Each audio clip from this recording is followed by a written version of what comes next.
Anwar Ibrahim. Dan Madanikah kita, itulah tajuk yang ingin saya sampaikan kepada tuan-tuan dan puan-puan pada petang yang mulia ini.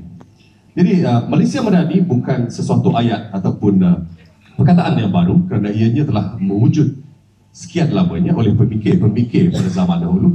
Dan kalau kita lihat, gagasan Malaysia Madani ini merupakan salah satu daripada kesinambungan bermaksud daripada bermulanya daripada wawasan 2020 dan seterusnya kita pergi kepada satu Malaysia dan Islam Hadari dan bersambung kepada keluarga Malaysia, dan kini kita berada di Malaysia Madani. Malaysia Madani, menopongnya Malaysia Madani ini, pernah mendengar ayat menopong? Kata menopong, tunjang. Menopongnya Malaysia Madani ini dengan kukuhnya oleh 6 rukun utama di bawah Malaysia Madani. Yang pertama, kemapanan, kesejahteraan daya cipta, hormat, keyakinan dan ihsan. Jadi tanpa kerana 6 teras utama Malaysia Madani ini, ianya tidak akan berjaya. Dan banyak yang berfikir baik di social media, Facebook, Twitter, IG, dalam perbualan kita seharian, maksud Malaysia Madani, ramai yang meletakkan tanggungjawab kepada pejabat awam khasnya untuk menyampaikan Malaysia Madani ini kepada masyarakat. Namun Malaysia Madani tidak akan berjaya sekiranya ianya tidak difahami, diselami, diamalkan oleh masyarakat, terutamanya daripada grassroots. Grassroots bermaksud daripada akar umbi, daripada masyarakat tempatan, ketua masyarakat, ketua kaum, penghulu, ketua jabatan maupun pihak swasta. Jadi kalau kita lihat, Malaysia Madani merupakan satu gagasan yang amat terbaik yang pernah diwujudkan, kerana ianya merupakan kesinambungan daripada beberapa ideologi daripada pemimpin-pemimpin kerajaan kita pada masa dahulu. Antaranya sebelumnya adalah pada zaman Bosku, satu Malaysia, Datuk Seri Najib Razak. Lepas itu disambung kepada Islam Hadari sebelum satu Malaysia, dan keluarga Malaysia dan seterusnya Malaysia Madani.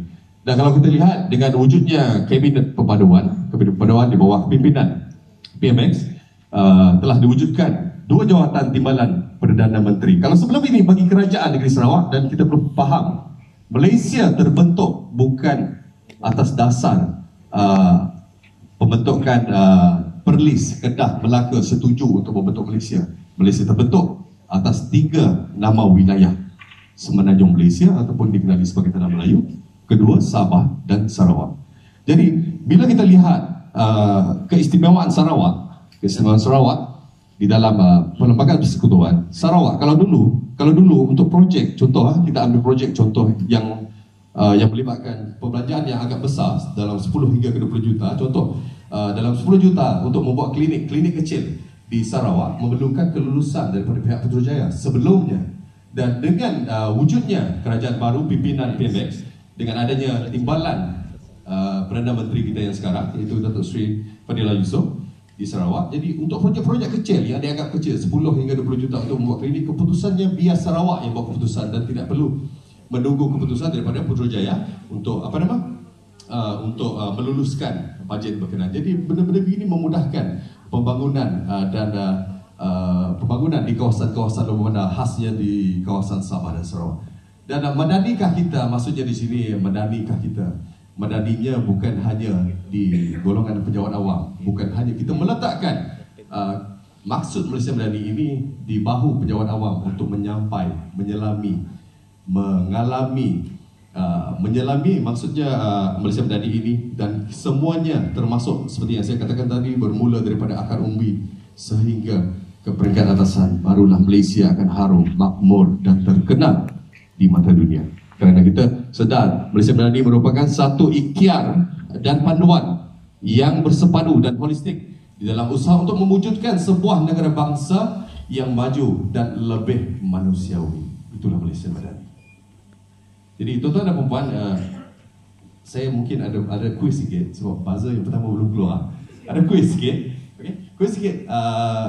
Apakah yang akan merosakkan, menggagalkan Malaysia Madani? Musuh utama. Ini bukan dadah. Kalau dadah di bab lain sikit. Apakah yang akan menggagalkan Malaysia Madani? Ada satu. Ada idea. Ini idea yang menggagalkan usaha untuk memajukan Malaysia Madani. Kalau kita lihat tanggungjawab Malaysia Madani bukan sahaja terletak seperti yang saya maklumkan tadi, bukan sahaja terletak di bahu kepimpinan masyarakat, pemimpin, di ketua jabatan, ya, baiknya pejabat awam, baiknya pihak swasta, ianya merangkumi seluruh konsep ataupun seluruh rakyat Malaysia sendiri. Ada jawapan untuk apakah yang akan menggagalkan? Kalau saya cakap dalam bahasa sastra sikit, dia bobrok. Kalau bobrok ditukar kepada bahasa yang biasa kita guna, bobrok, itu merupakan salah satu. Dan kita perlu tahu, Datuk Seri Anwar Ibrahim merupakan lulusan sarjana muda pengajian bahasa Melayu berkhususan sastra di Universiti Malaya sebelumnya. Dan kalau kita lihat dalam penyampaian bajet 2023 sebelum ini, beliau banyak berkongsi ataupun menggunakan perkataan-perkataan sastra yang menyebabkan pihak media agak terengah ketika itu kerana pelbagai bahasa kiasan seperti cerakin, menopong. Cerakin, tahu apa cerakin? Puan? Cerakin penyelidikan ataupun pemerhatian.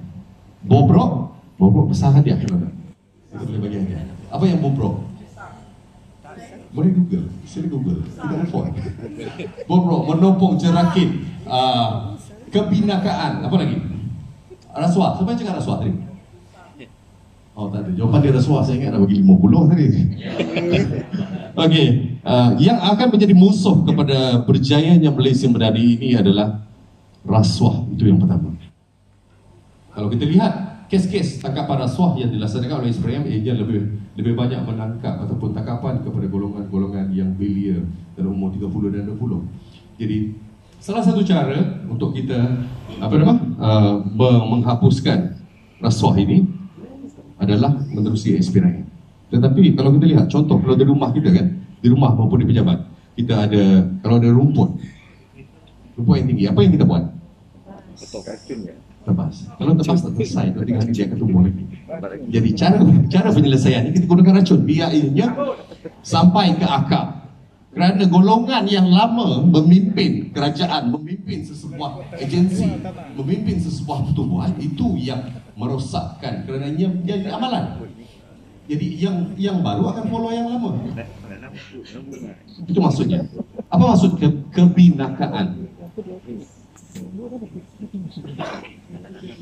Google, kebinakaan. Apa maksud kebinakaan? Jadi kalau kita lihat, saya pun amat gemar sehingga saya membeli buku Malaysia Madani keluaran pertama dalam harga RM78. Kalau dia berkala yang tebal sikit tu, dia mahal lagi lah, RM50.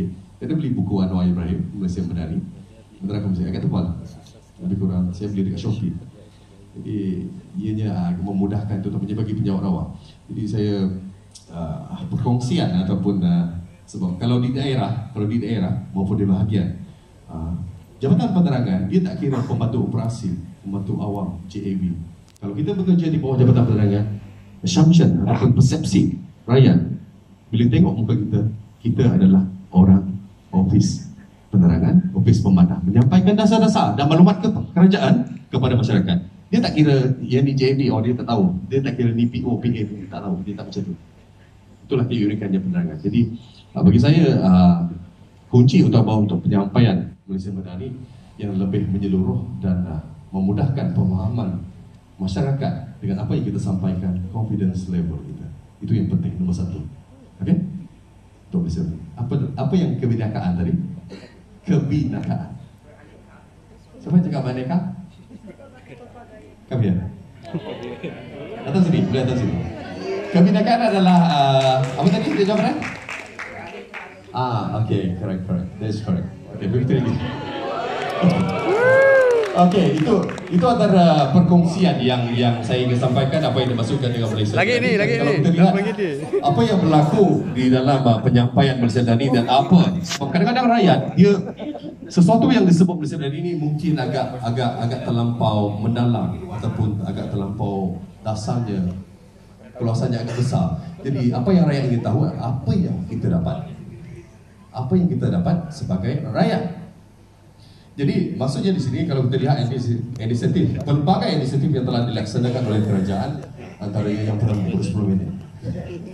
Okey, inisiatif yang disampaikan oleh kerajaan yang pertama menerusi menu ramah dengan pilihan protein yang antaranya kita boleh pilih daging dengan ayam, dengan sayur, dicampur dengan sayur, ada tambah dengan mungkin mineral water ataupun dengan air sirap. below RM5. Dan kita ada jualan ramah. Jualan ramah hanya menyasar melibatkan seluruh pasaraya di seluruh Malaysia dengan pengurangan harga lebih sehingga 30% di semua pasaraya, dan ianya menyasarkan semua lapisan masyarakat, baiknya B40, baiknya M40, baiknya T20. Dan kalau kita dapat lihat jualan ramah ini dilaksanakan di seluruh Malaysia dan di pasar-pasar yang besar seperti Singkong, Pale, Paksen, something apa lagi? Maiden, yes, correct, Maiden. Okay, itu adalah antara inisiatif yang dilaksanakan oleh kerajaan bagi salah satu inisiatif yang kita dapat lihat, dapat kenal, kita tahu apa yang kerajaan cuba buat. Dan salah satu merupakan kafe ramah. Kafe ramah mungkin agak kurang melibatkan kawasan-kawasan di luar bandar. Kafe ramah ini dia banyak terdapat di IPT, baiknya kerajaan ataupun swasta, dengan makan tengah hari secara percuma dan sarapan pagi dan makan malam, potongan sebanyak 50% daripada harga yang sebenar. Pernah dengar dengan kafe ramah? Belum. Okey. Dan seterusnya kita ada apa lagi ya? Kita ada STR. STR merupakan sumbangan tunai ramah. I know that. Sumbangan tunai ramah yang merupakan kesinambungan daripada yang pertama yang diperkenalkan oleh Bosco, zaman Bosco, BRIM, Bantuan Rakyat Satu Malaysia, dan seterusnya ditukar kepada BSH, bantuan sara hidup, dan diteruskan kepada bantuan perhatian nasional dan ditukar kepada bantuan keluarga Malaysia. Dia walaupun nama disebut tukar, tapi PMX dengan mewujudkan ataupun menambah baik STR ini, STR ditambah baik dengan jumlah ataupun bantuan yang lebih banyak sehingga RM2,500, dan dianya melibatkan kalau mungkin ramai anak, mungkin banyaklah bantuan tersebut. Itu maksudnya yang disebut sebagai sumbangan tunai ramah. Sumbangan tunai ramah tersebut. Dan seterusnya kita ada package perpaduan, package internet paduan. Package internet paduan melibatkan merangkumi pelbagai talian tetap, talian mudah alih yang melibatkan internet yang kita selalu pakai setiap hari. Jadi ianya memfokuskan kepada golongan B40, golongan pesara ATM, polis, OKU, golongan belia di bawah umur 30 tahun dan sebagainya. Dan ini amat memudahkan rakyat, dan berbagai juga inisiatif yang telah disadakan oleh kerajaan Malaysia Madani.